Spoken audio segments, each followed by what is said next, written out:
시간에도 하나님이 예배하는 여러분들에게 은혜와 복 주시기를 축복합니다. 요한계시록은 우리에게 딱 두 가지를 가르쳐주고 있습니다. 하나는 이 세상을 하나님이 심판하신다. 그리고 그 가운데서 구원받은 자들은 영원한 천국의 복을 누린다. 복잡한 내용이지만은 두 가지밖에 없습니다. 그 위에 이야기들은 다 그냥 격가지들이죠. 중요한 문제가 아닙니다. 중요한 문제는 하나님이 세상을 심판하실 것이고 구원받은 자들은 영원한 천국의 삶을 누리게 된다. 여러분, 이 두 가지가 분명해지면은 사실은 우리가 다른 성경의 모든 다른 내용들은 물론 안 중요한 것은 아니죠. 두 가지가 분명해져야 할 것을 우리에게 말씀하고 있습니다. 구원이라고 하는 것은 심판을 모르는 자는 절대로 구원을 필요로 하지 않습니다. 심판이 없는데 왜 구원이 필요합니까? 그건 당연히 심판이 없으면 구원 자체가 없죠. 그러니까 심판이 진행되면서 구원이라고 하는 것이 필요하게 되어지는 것이죠. 그러니까 우리가 창세기 3장의 그 선악과를 따먹은 아담과 하와를 심판하시는 하나님을 우리가 생각해 보면 명확해집니다. 아담과 하와가 죄를 지었을 때 하나님이 심판하지 않고 그냥 에덴 동산에서 살게 하셨으면 예수님이 오실 필요도 없죠. 우리가 구원을 받아야 될 필요도 없고 동물을 잡아서 제사를 드릴 필요도 없어집니다. 그러나 하나님은 그 죄를 그냥 덮고 넘어가실 수 없는 분이시기에 죄에 대해서 철저하게 심판을 하십니다. 그리고 그 심판 가운데서 어떻게 하면 구원할 수 있을까?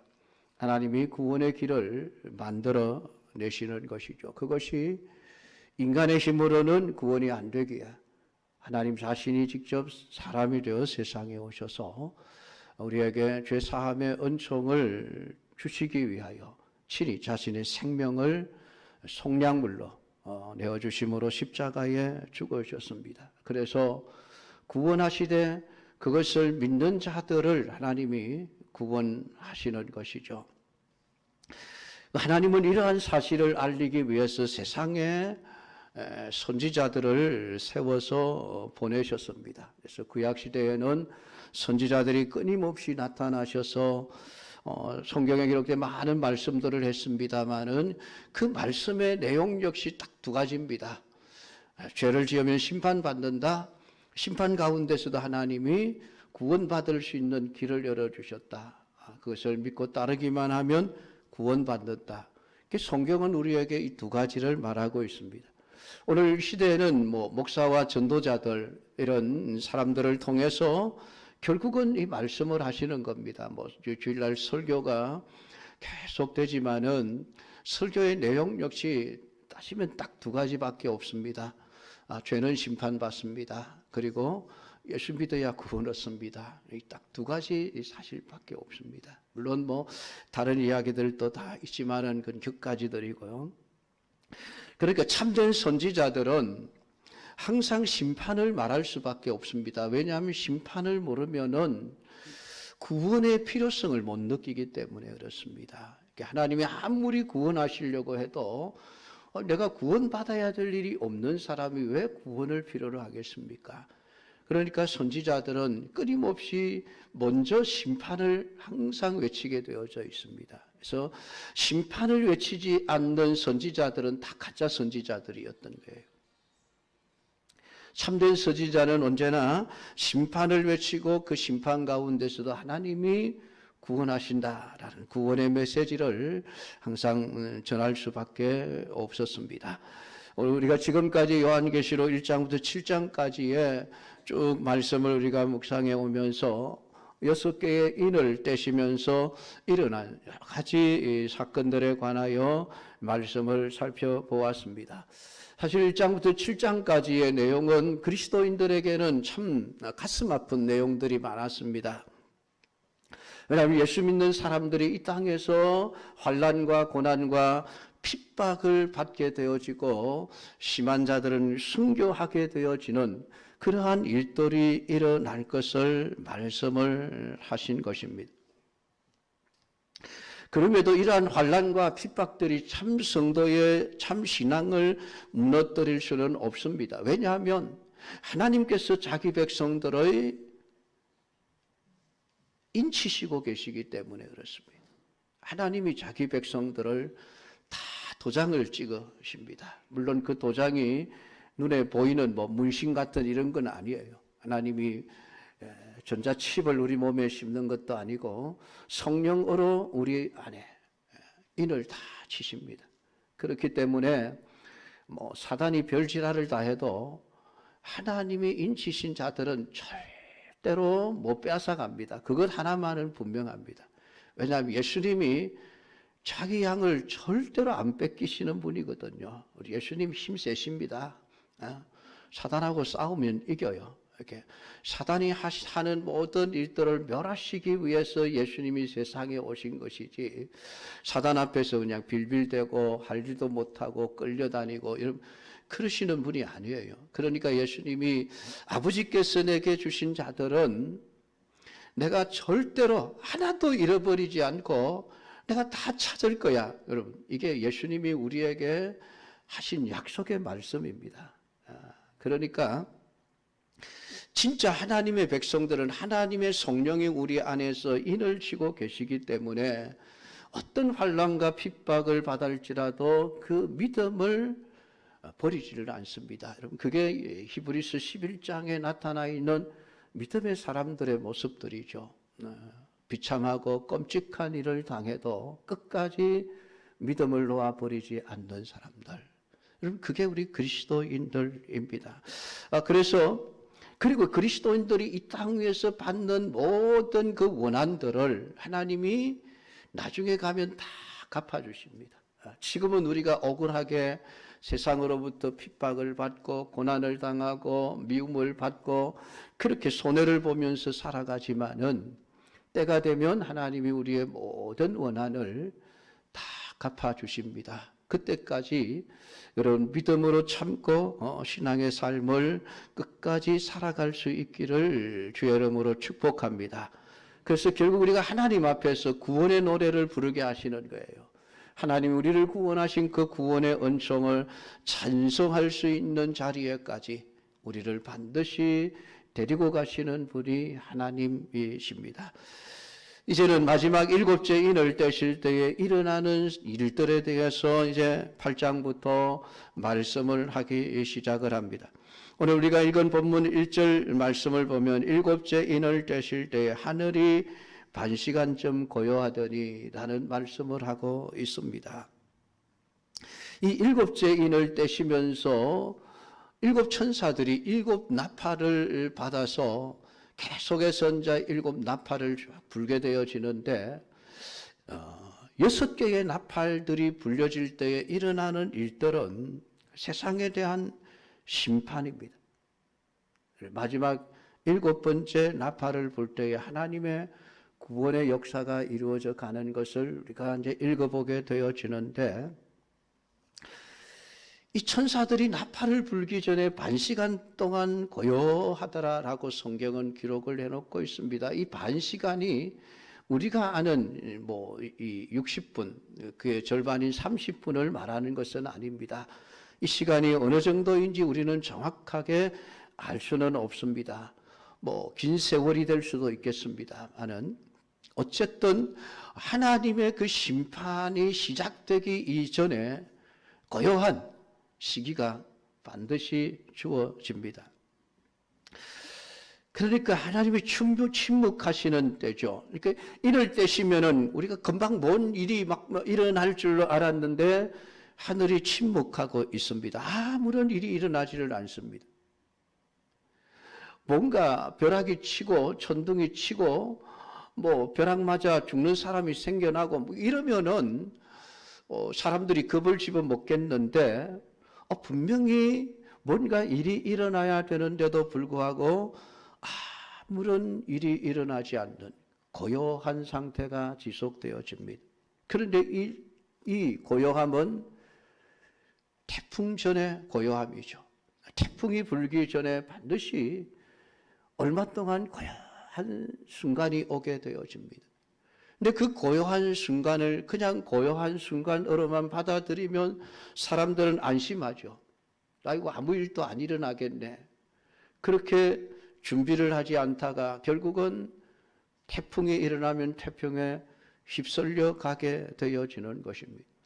이 반시간쯤 고요한 이 시간은 마치 하나님이 안 계신 것처럼 느껴질 수 있는 시간입니다. 악인들이 득세를 하고 교회를 핍박하는 자들이 마음대로 교회를 핍박하고 교인들을 잡아 가두고 죽이고 하는, 그럼에도 불구하고 하늘은 아주 잔잔하고 조용한, 그래서 많은 사람들이 오해를 합니다. 하나님 안 계시다. 계신다 할지라도 하나님은 자기 백성들을 돌아보지 않고 버리시는 분이시라. 이런 오해를 하게 되어지고 많은 사람들이 그런 상황 속에서 결국은 배도의 길을 걷게 되어집니다. 엔도 슈사쿠라고 하는 일본 작가가 쓴 침묵이라고 하는 그 책이 조그만 소책자가 있습니다. 그 일본의 그 로마 카톨릭 선교사들이 복음을 전할 때에 일어난 사건들에 대한 이야기입니다. 결국은 주인공이 붙들려서 그 예수 믿는 사람들이 전부 다 이제 그 일본 순사들입니까? 그때니까 순사들이 아니죠.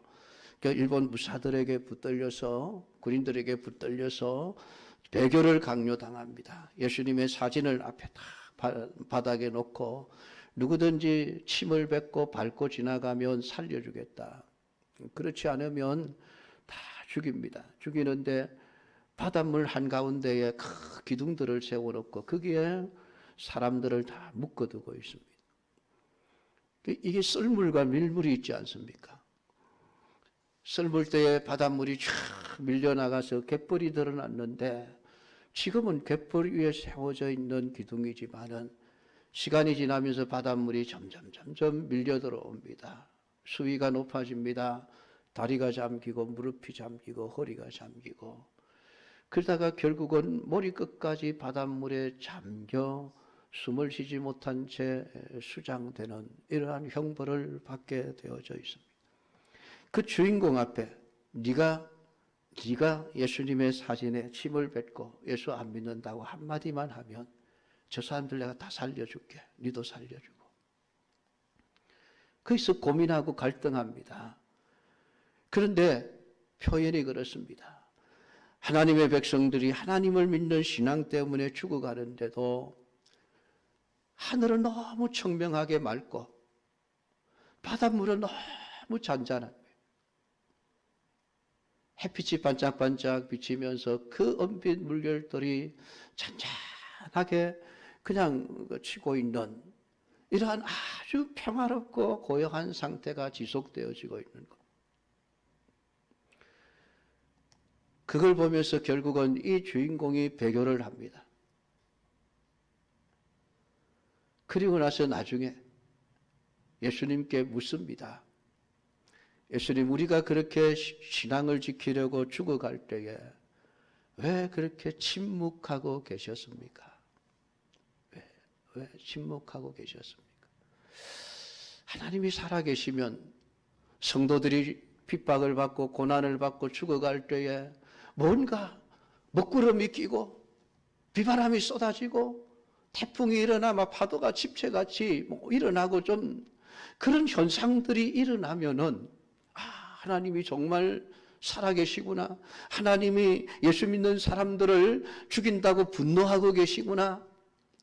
그래서 일본 군인들도 두려워하고 정말 예수 믿는 사람들은 더 신앙의 절개를 지키고 하나님 살아계시구나 확인할 수 있겠는데 하나님 너무 고요했습니다. 하나님 침묵하고 계셨습니다. 그래서 내가 어쩔 수 없이 배교했습니다.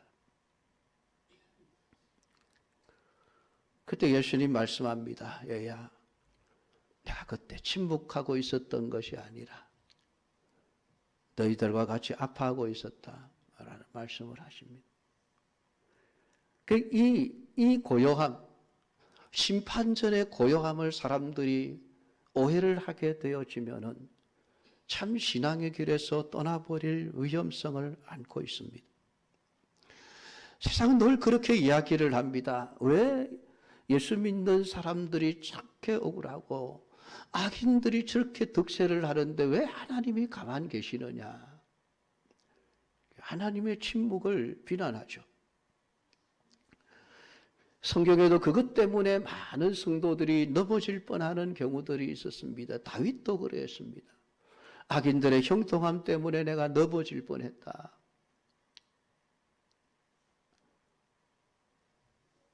하박국 선지자도 하나님 왜 악인들이 형통하고 의인들이 고난을 받는데도 불구하고 하나님이 왜 심판하지 않으십니까? 하나님 진짜 계신 것입니까? 그런 질문을 하게 되어집니다. 베드로후서 3장 4절에 이르되 주께서 강림하신다는 약속이 어디 있느냐? 조상들이 잔 후로부터 만물이 처음 창조될 때와 같이 그냥 있다 하니 많은 사람들이 예수님의 재림을 말할 때에 비웃으면서 이렇게 말했습니다. 예수님 재림한다는 약속이 어디 있어? 봐라. 만물을 봐라. 하나님이 처음 창조하셨던 때와 같이 그냥 그 상태 그대로 있지 않느냐. 근데 무슨 예수님의 재림이 있다는 말이냐. 믿을 수 없다. 그러는 거예요. 그러니까 많은 사람들이 오늘 이 일곱째 일을 떼실 때 하늘이 반시간쯤 고요하더니라고 하는 이 고요함 때문에 심판을 믿지 않습니다. 하나님 안 믿어도 잘 살지 않느냐? 온갖 죄를 지어도 뭐 잘 먹고 잘 살기만 하지 않느냐? 그런 상태 속에서 일곱 천사가 일곱 나팔을 받게 되어집니다. 성경에서 나팔의 의미는 경고의 의미입니다. 우리가 성경을 살펴보면 성경에 나팔을 부는 것이 사람들이 부는 경우가 있고 하늘에서 불려지는 나팔이 있습니다. 출애굽기 19장 13절에 이 나팔이라는 단어가 가장 먼저 등장하는데요. 하나님이 모세를 시내산으로 불러 올릴 때에 나팔을 길게 불어라. 그래서 백성들이 산 앞에 모일 수 있도록 하라고 신호를 주셨습니다. 그것이 나팔 신호입니다. 그래서 시내산에서 이 모세와 이스라엘 백성들이 앞으로 이스라엘 백성들이 움직일 때에 어느 때에 출발하고 어느 때에 멈추고 어떤 때에 어느 지파가 나가고 어떤 때에 어느 지파가 나가고 그 신호들을 알아듣도록 해야 되는데 많은 사람들이 알아들을 수 있도록 나팔 신호를 만듭니다. 나팔을 길게 불 때에, 짧게 불 때에, 한 번 불 때에, 두 번 불 때에, 세 번 불 때에 어떻게 행동을 취해야 할 것인가라는 그런 신호를 만들어서 사용을 했습니다. 이 나팔 소리는 경고의 나팔 소리는 아닙니다. 질서를 위해서, 일의 유익을 위해서 불려지는 나팔입니다. 그러나 파수꾼들이 부는 나팔은 적이 온다는 신호죠. 그러니까 오늘 이 일곱째 나팔, 이 일곱 나팔이라고 하는 것은 지금 천사들이 나팔을 하나씩 받아들고 불려고 하는 이러한 나팔은 경고의 나팔입니다. 파수꾼의 나팔 소리와 같습니다. 하나님의 심판이 임한다라고 하는 경고의 나팔 소리입니다. 출애굽기 19장 16절에 보면 제3일 아침에 우레와 번개와 빽빽한 구름이 산 위에 있고 나팔 소리가 심히 크니 진중 모든 백성이 다 떨더라 라고 표현을 하고 있습니다. 여기서 나는 나팔 소리는 사람이 부는 것이 아니라 하나님의 사자들이 천상에서 하나님의 임재하심에 앞서서 부르는 그런 나팔 소리입니다. 그렇기 때문에 모든 백성들은 두려움에 떨 수밖에 없었습니다. 그러니까 이 나팔 소리를 잘 분별해야만 합니다.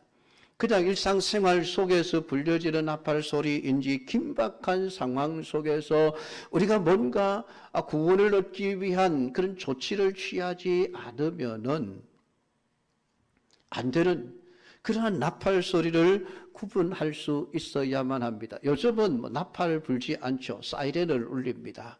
지금 이스라엘 땅에는 셀 수도 없이 많은 사이렌 소리가 울리죠. 밤이든 낮이든 적이 미사일을 쏘는 순간에 사이렌이 울리고, 사이렌이 울리는 순간 사람들이 취해야 될 행동은 하나입니다. 모든 일들을 중단하고 방공으로 피해야 되는 것이죠. 그것만이 살 길이기 때문에 그렇습니다. 그 사이렌 소리를 듣고도 그냥 가만히 밖에 서 있다가는 결국은 날아오는 포탄이 터질 때에 죽을 수밖에 없는 것입니다. 여러분, 이 경고의 나팔 소리를 하나님 편에서 낸다고 할 때에 오늘 본문의 7 천사가 받은 7 나팔의 의미를 우리는 분명하게 알 수 있습니다. 세상을 향하여 경고의 나팔을 불 것이라는 것입니다. 하나님을 쉴 새 없이 세상을 향하여 경고하시는데 세상은 철저히 하나님의 경고를 무시한 채 살아가고 있습니다. 왜냐하면 너무나도 고요하니까요. 죄를 지어도 아무 문제가 없습니다. 여러분 한번 보십시오. 동성애자들 죄를 지으면서도 죄에 죄를 더합니다. 악에 악을 더하고 있습니다. 왜요? 죄를 지어도 하나님이 심판하지 않으니까. 그냥 내버려 두니까 겁을 상실한 거예요. 하나님 없다고. 근데 여러분, 그것이 심판전의 고요함이라고 하는 것을 저들이 깨닫지를 못하는 것입니다. 우리는 하나님의 경고의 나팔 소리를 귀 기울여 들어야만 합니다. 오늘 땅에서 발생하는 모든 징조들은 하나님의 경고의 나팔 소리입니다. 우리 예수님께서 마태복음 24장에서 마지막 예수님의 재림 전에 일어날 많은 현상들을 우리에게 얘기해 주셨습니다. 그런데 나팔을 불 때에 실제로 그런 현상들이 발생하게 되어집니다. 그러니까 오늘 우리에게 귀에 나팔 소리는 들리지 않지만은 하나님은 우리에게 이 땅에 발생하는 많은 징조들을 통해서 우리에게 경고의 메시지를 던지고 있는 것입니다. 여러분, 나팔 소리가 들리는 시내산의 광경을 한번 상상해 보십시오. 하나님이 임재하신다. 왜 두려움이 됩니까? 왜 무섭습니까? 하나님이 오시는데. 사랑의 하나님이면 좋지 않습니까? 하나님 끌어안고 뽀뽀도 하고 안아주고 그래야 되지 않겠습니까? 이제 하나님이 오시는데 왜 두렵습니까? 왜 하나님이 오시는 것이 무섭습니까? 죄 때문입니다. 죄 때문에. 죄인은 하나님을 두려워합니다. 우리와 번개와 나팔 소리는 이스라엘 백성들의 접근을 다 차단시켜 버립니다. 하나님이 강림하신 곳이기 때문에 누구도 접근할 수가 없습니다. 왜냐하면 접근하는 순간 죽기 때문입니다. 그러니까 그때의 나팔 소리는 시내산에 올라오지 말라는 경고의 나팔 소리입니다. 너희가 모두 죄인이기에 거룩한 나를 만날 수가 없고 만나면 죽는다는 말씀이지요, 여러분. 그러한 시내산의 모습이 그대로 이스라엘 속에 현실화되어진 것이 성막입니다. 그래서 성막은 하나님이 임재하신 하나님의 집입니다. 그래서 성막에는 아무나 접근할 수가 없습니다. 일반 백성들은 그냥 성막의 뜰까지만 들어갈 수 있었습니다. 성소에도 접근할 수 없었습니다. 더구나 지성소에는 제사장들조차도 함부로 들어갈 수가 없는 곳이었습니다. 왜냐하면 그 지성소는 하나님의 보좌가 있는 곳이기 때문입니다. 하나님이 앉아 계시는, 하나님이 통치하시고 다스리시는 왕의 자리가 놓여진 것이 지성소이기 때문에 그렇습니다. 그래서 누구든지 대제사장이라도 잘못된 접근을 하게 되면 죽어 나오게 되어져 있는 곳이 지성소였습니다. 들어갈 수 있는 길은 딱 하나였습니다. 항상 속죄의 제물에 피를 가졌을 때만이 유일하게 들어갈 수가 있었습니다. 결국은 인간은 하나님의 거룩함에 죄 사함의 은총이 없는 자는 죽을 수밖에 없다. 그러니까 하나님께 나아갈 수 없는 자임을 우리에게 말씀해 주고 있습니다. 그래서 지성소의 법궤에는 날마다 그 제물의 피가 뿌려집니다.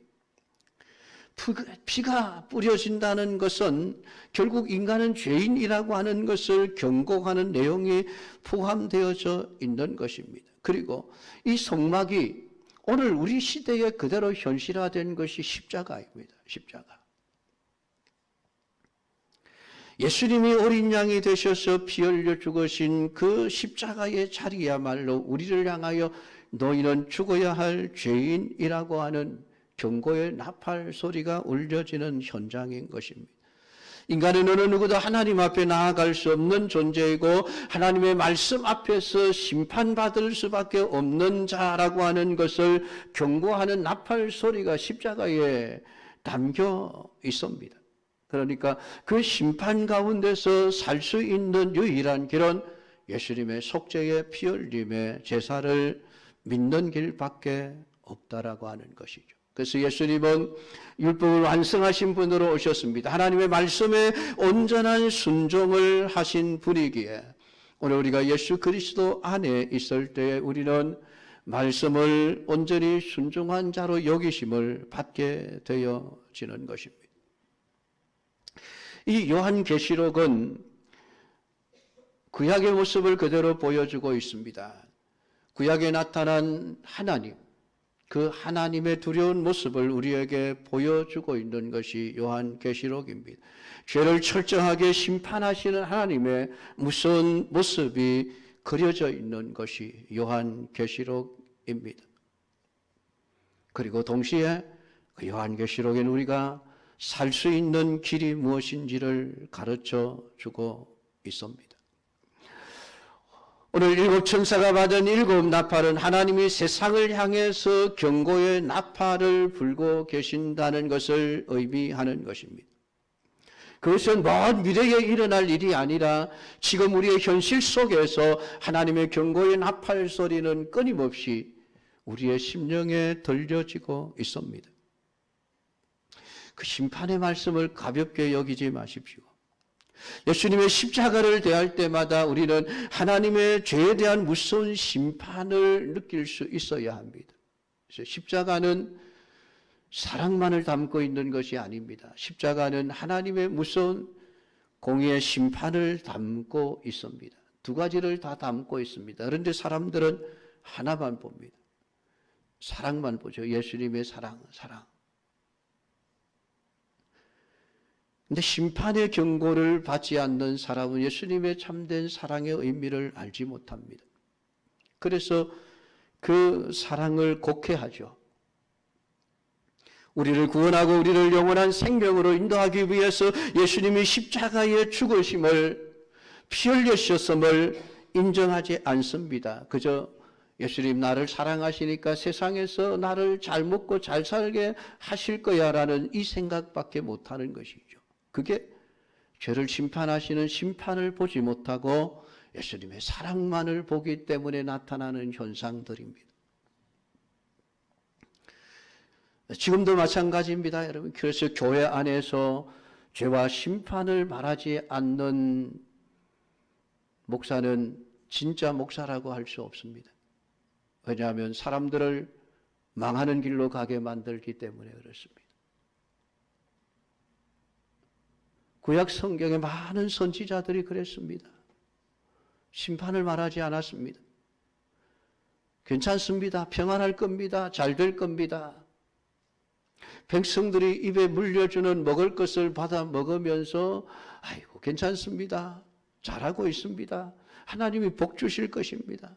아니 하나님은 심판을 말씀하시는데도 거짓 선지자들은 계속해서 복 받을 겁니다. 복을 외치고 있는 거예요. 사람들이 누구의 말을 듣겠어요? 복 준다는 말을 듣죠. 심판한다는 말을 안 듣습니다. 그러니까 망하는 길로 가게 하는 거예요. 여러분 거짓 선지자들은 여러분을 망하는 길로 가게 하는 자들입니다. 그거 깨달으셔야 합니다.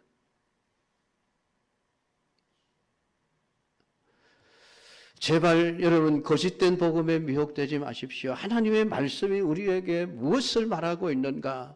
성경의 진리를 바로 깨달으셔야 합니다. 그것만이 유일한 살 길입니다, 여러분. 다른 길이 없습니다.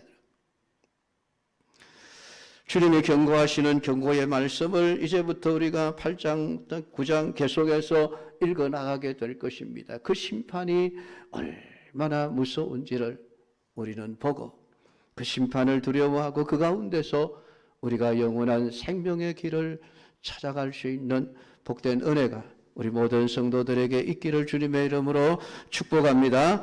기도하겠습니다.